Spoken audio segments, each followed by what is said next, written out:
نو خو زه یو خبره کوم دلته یو ورور زه نه غواړم که نه زه یو د جمهوریتیانو ورور ته یو خبره کوم. ګورې زما ګرانو جمهوریتیانو په اروپا کې جمهوریتیانو که نه داسې دا چې قربان شمه موږ تاسې دپاره 5 کاله 6 کاله چغې ووالي موږ قرار نه یو ناست تاسې خپله جمهوریت پرېښودو 3.5 لکه ملي اردو وه 40 هېوادونه وو بس راغلی سي مهربانه موږ هم پرېښودو موږ تاسې نه ګیله ونه کړه چې موږ 5 کاله تاسې دپاره لګیو او سي مهربانه تاسې لاړ هر څه په میدان پرېښودو. اوس تاسې یو رقم ته بیماري لرئ لکه دغه بعضې تنظیمونه چې په افغانستان کې په پاکستان کې لرو د افغانستان جهادي تنظیمونو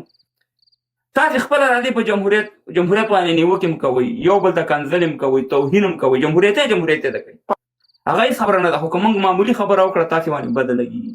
یعنې خپل کار پورې کار لري ورونو چې تاسې نه موږ پوښتنه نه کوو تاسې له موږ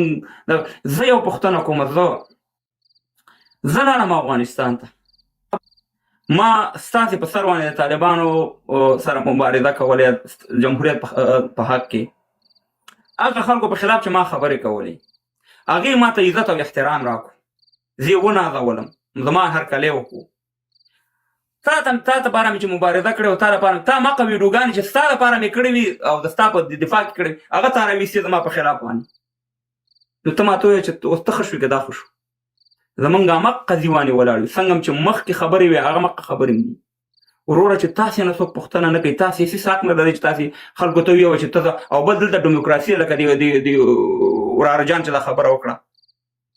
د بیان ازادي ده چې څوک سپورټ کوي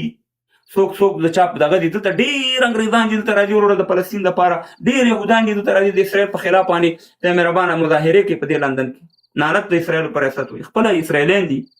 خپل انګریزان دلته راځي غټې غټې مظاهرې کوي په مظاهرې کې چې وګورې 1.5 میلیون خلک دي پای کې زیاتره چې د انګریزان یو دغه د اسرائیل خلک دي خبره دا ده چې خلکو باندې پابندیانې مه لګوئ چې اوس تاسې د هغې ځای نه راغلئ دلته بستره اچولې وه ناسته سئ په کټونو کې او بس وروره خلکو ته دا کوي نو خبره دا ده. بل زه دا یو خبره وکړم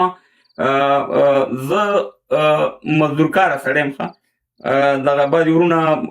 خبر که زه به 2-3 ورونه به راوالم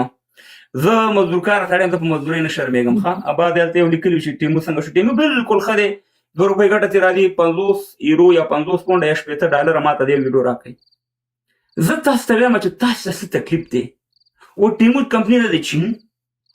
چینایي مال دی څوک په موبایل د لارې خرڅوي څوک په دوکان کې خرڅوي لکه امازان غوندې اوس تاسو ته تکلیف څه دی وا افغانانو موبایل زما دی انټرنیټ زما دی ټیک ټاک زما دی څه شریک دی را سره نه دی خو مې ګوره ویډیو مه ګوره و زما یوه ویډیو ته وګوره 10 میلیونو خلکو کتلی څه د پاسه زما په دې ټیک ټاک کې شته و چې زما یو ویډیو 10 میلیونه خلک ګوري نو خو څه پکې شته که نه نو بیا تا ته ولې تکلیف دی خو زه پوهېږه او تیمو پوهېږه او کار مې پوهېږه او روزګار مې پوهېږه نو تا نه چا چې شی غوښتی دی چې ته د چین په کمپنۍ کې کار لرې چې ورو دا کار مه کوه یو به راته ولیکي دا خو ډېره د شرم خبره ده ولکه خیرات غواړم چا نه مفتې کلدي پیسې ورکړم خپل محنت کوم که نه یا مې موضوع نه بیا وځو خبره ورکړي یو منټ ما پرېږده چې ورو راته خبر وکړم و زه دې پوه کړم ته ستا کار څه دی ما سره اول هم ګوره څومره ډرامې هم شروع کړي دروغ دي او دا دي واغه دي هغه چې دغه شو ته مهربانه ده بش هېڅ کار نه لري خدای لیکه چې دلته د مبارزه کوم که نه کوم خدای لیکه چې د افغانستان لپاره هغه ګوچتون که نه اوچتو ما ته خو څوک تنخوا نه راکوي قلارې کښېنم په کور نه ویډیو کوم نه هېڅ شی کوم زور دی را سره د همدغه ټیمو ټولې ویډیوګانې کوم خبره دا چې په خپل ځي باندې کښېنئ خپل لایفونو کې ټوله ورځ کنځلي د خلکو خویندې میندې مشران یادوئ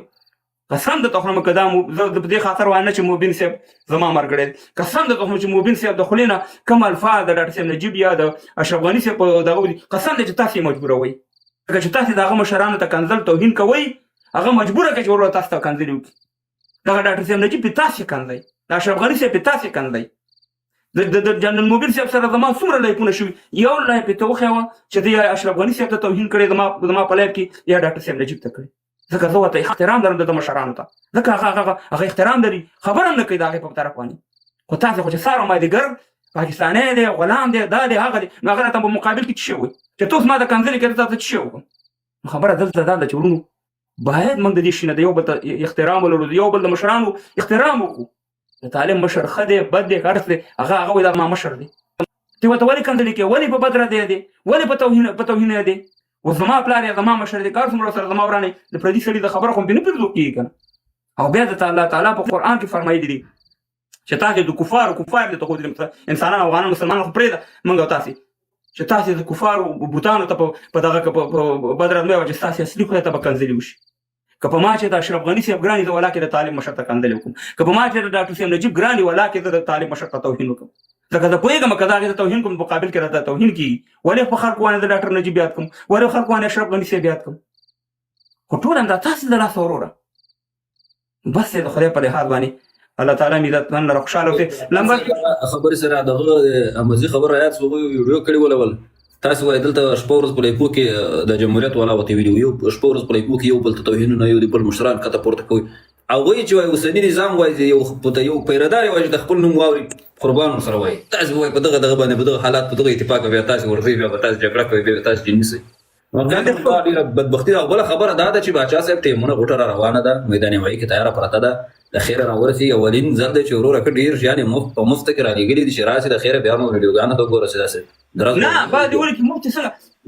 دغه د فرانسه کې یو ډېر بیا عقل دی بل ورځ ویډیو کړې ده ما خو څلور کاله ټیمونی استعمالوم ته خو دغه نه تاسو څنګه ده یعنې نور د دې چې ختم شي بس په ما باندې په ویډیو کې په شي باندې ودا خدای په قهر کړ شي سړي رښتا د دې فکر سوچ کې سره کوم دا ویوز په شي مې شي اخلا مې په برابر نو تاسو څه تکلیف دی